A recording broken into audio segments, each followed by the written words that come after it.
Hello students, I welcome you all in today's class of physics of 10th class. Today we are studying about chapter electricity, that is 12th chapter of your 10th class. In last lecture you studied, हमने विद्युत परिपथ और विद्युत धारा के बारे में पढ़ा था.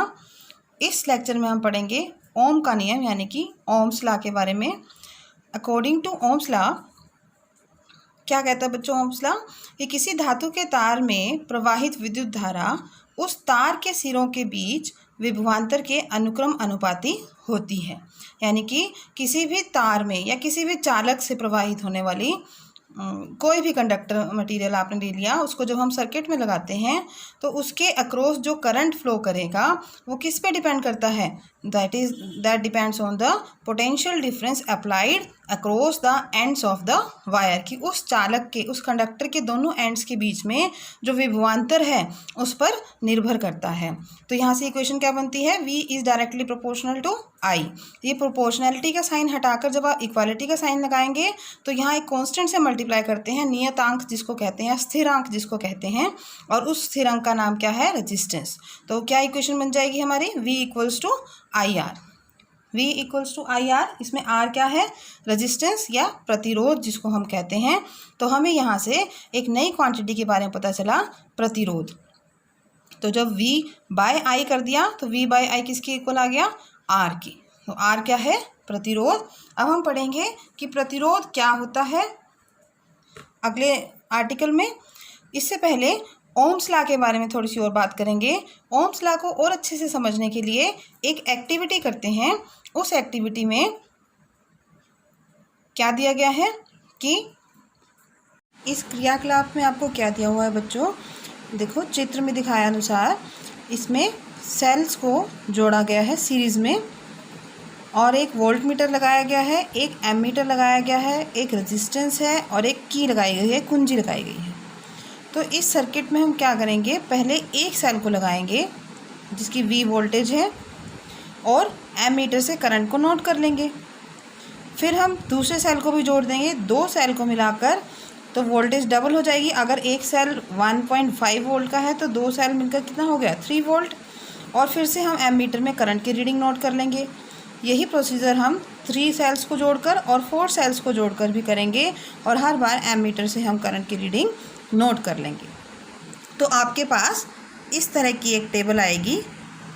तो आपके पास इस तरह की एक टेबल आ जाएगी जिसमें 4 अलग अलग सेल्स, एक बार वन सेल इज एडेड, यानी कि जब एक सेल को जोड़ा हुआ है सर्किट में, परिपथ में, फिर जब 2 सेल को और 3 सेल को, फिर 4 सेल को, सभी के लिए, चारों केसेस के लिए आप करंट और वोल्टेज की रीडिंग को नोट कर लेंगे और दोनों को डिवाइड कर देंगे, वोल्टेज डिवाइडेड बाय करंट.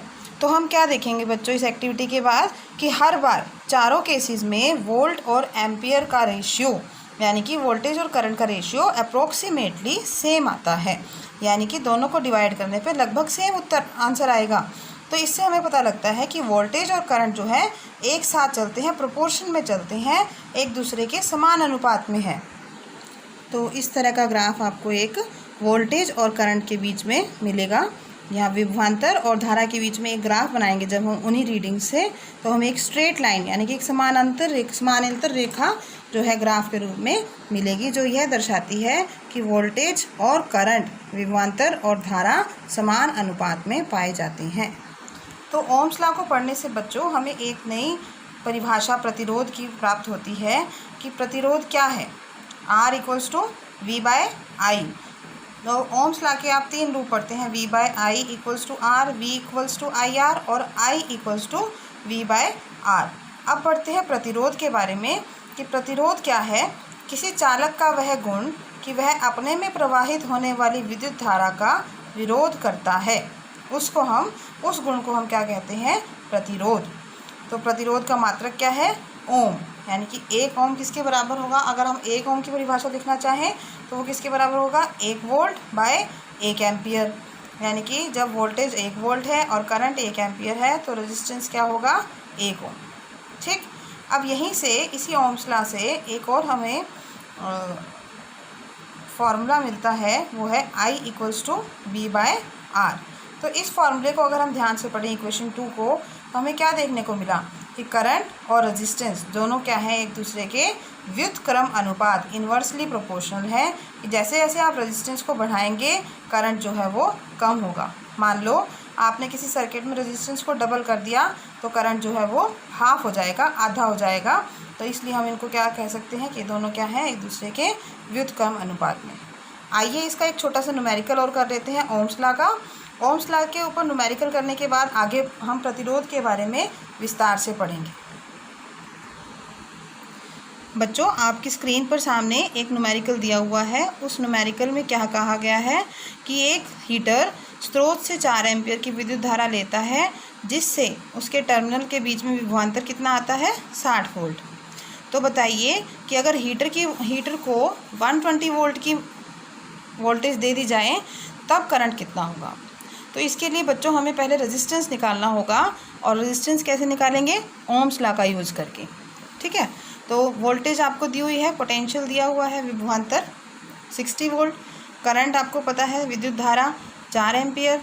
तो रेजिस्टेंस निकाल लीजिए V/I करके, ओम्स लॉ का प्रयोग करके 15 ओम का रेजिस्टेंस आ गया।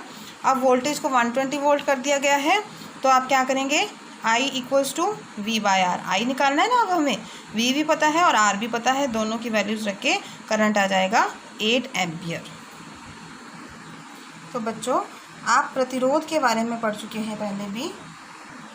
तो बच्चों ओम्स लॉ से हमने पढ़ा कि प्रतिरोध जो है विद्युत धारा के व्युत्क्रम अनुपात में होता है, कि अगर हम प्रतिरोध को बढ़ा दें तो धारा क्या होती है, कम हो जाएगी।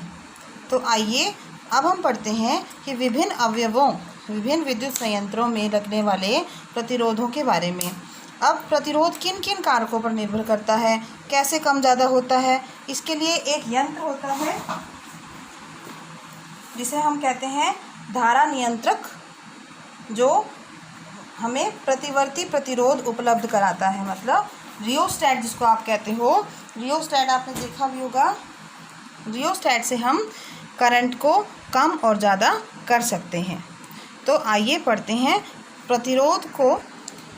नेक्स्ट पढ़ते हैं कि किसी चालक का प्रतिरोध किन कारकों पर निर्भर करता है। देखो ओम के नियम के अनुसार आपने पढ़ा V बराबर है IR। R क्या है यहाँ पर, प्रतिरोध। किसी चालक का प्रतिरोध 3 कारकों पर निर्भर करता है, चालक की लंबाई पर, उसकी अनुप्रस्थ काट के क्षेत्रफल पर, और उस पदार्थ की प्रकृति पर जिस पदार्थ से चालक बना हुआ है। देखो बच्चों कि हम एक वायर लें या कोई भी चालक है, सबसे इजी हम क्या रहेगा, एक तांबे की तार को ले लें, और अगर उसकी लंबाई को दुगना कर दिया जाता है तो प्रतिरोध क्या पाया गया, प्रतिरोध भी क्या होगा, बढ़ जाएगा। जैसे हमने अभी पिछले क्रियाकलाप में किया था कि हम क्या करेंगे, एक वायर लेंगे और एमीटर में रीडिंग नोट करेंगे, फिर उस वायर की लंबाई को डबल करके एमीटर में रीडिंग नोट करेंगे। तो क्या पाया गया, एमीटर में रीडिंग क्या हो गई, आधी हो गई, यानी कि विद्युत धारा आधी हो गई। तो इसका मतलब प्रतिरोध क्या हो गया, बढ़ गया।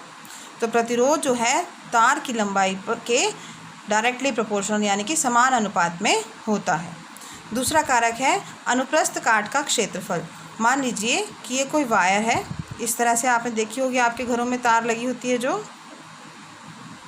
तो उसका जो गोल हिस्सा है, इस हिस्से को क्षेत्रफल, इसको बोलते हैं अनुप्रस्थ काट। इस अनुप्रस्थ काट के क्षेत्रफल को, मतलब तार कितनी मोटी है या पतली है, इस बात पर निर्भर करता है प्रतिरोध। और क्या पाया गया कि समान प्रकृति, समान पदार्थ की, मान लो तांबे की ही है, एक बार पतली तार लगाई गई और एक बार मोटी तार लगाई गई, और दोनों ही स्थितियों में एमीटर की रीडिंग को नोट किया गया। तो क्या पाया गया, जब तार का क्षेत्रफल बढ़ा दिया जाता है तो एमीटर में जो करंट है वो भी बढ़ जाता है, यानी कि प्रतिरोध क्या हो जाता है, कम हो जाता है। तो यहाँ से हमें क्या प्राप्त हुआ कि R is inversely proportional to A, क्षेत्रफल के ये व्युत्क्रम अनुपात में होता है। इन दोनों इक्वेशंस को जब आप इकट्ठा करेंगे तो क्या मिलेगा हमें, R is directly proportional to L/A। उसी तरह से पिछली तरह से ही प्रोपोर्शनलिटी का साइन हटाकर इक्वल टू का साइन लगाएंगे तो एक स्थिरांक से गुणा करना पड़ेगा, और इस स्थिरांक को हम यहाँ कहते हैं रो। रो यहाँ पर क्या है, प्रतिरोधकता। इसे हम क्या कहते हैं, प्रतिरोधकता। किसी भी पदार्थ की हर एक जिससे वो चालक बना हुआ है उसकी अपनी प्रकृति, अपनी प्रतिरोधकता होती है, किसी की कम, किसी की ज़्यादा।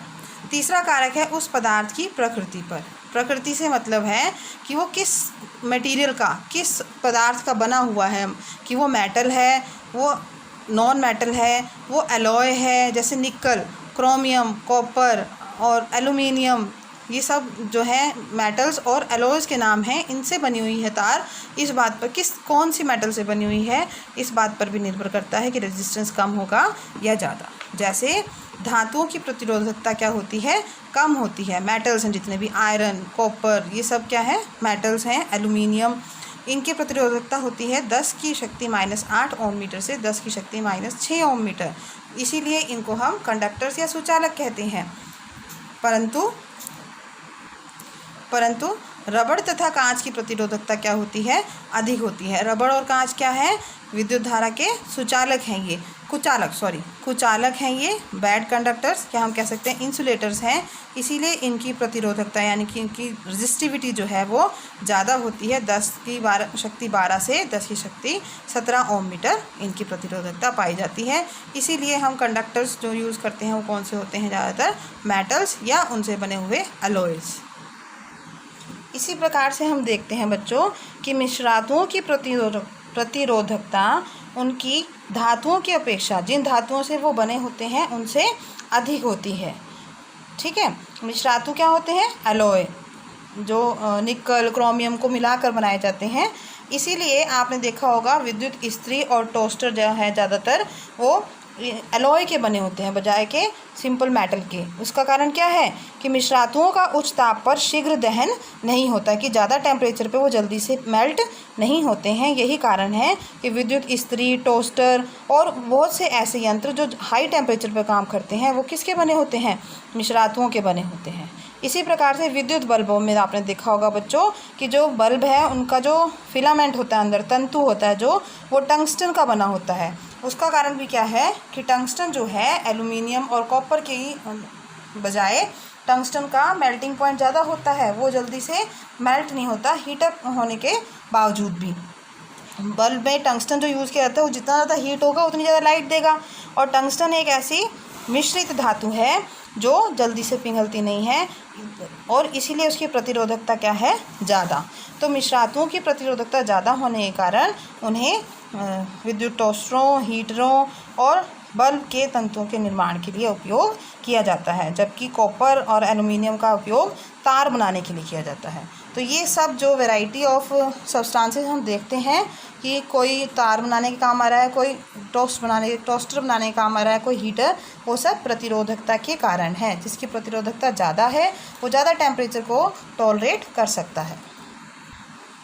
तो इस टेबल से आप देख सकते हैं कि प्रतिरोध जो है चालक का, कंडक्टर्स का, मिश्रित धातुओं का और इंसुलेटर्स का जो प्रतिरोध है वो किस तरह से वैरी करता है। इंसुलेटर का सबसे कम और मिश्रित धातुओं का सबसे ज़्यादा है। प्रतिरोधों का संयोजन। प्रतिरोधों को दो प्रकार से संयोजित किया जा सकता है, श्रेणीक्रम और पार्श्वक्रम।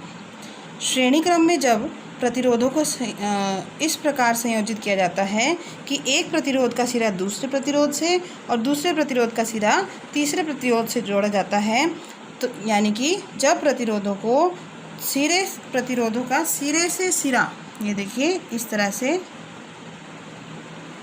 एक प्रतिरोध का सिरा दूसरे प्रतिरोध से और दूसरे का तीसरे प्रतिरोध से जोड़ा जाता है दो बिंदुओं के बीच में। इस प्रकार के क्रम को हम क्या कहते हैं, श्रेणी क्रम।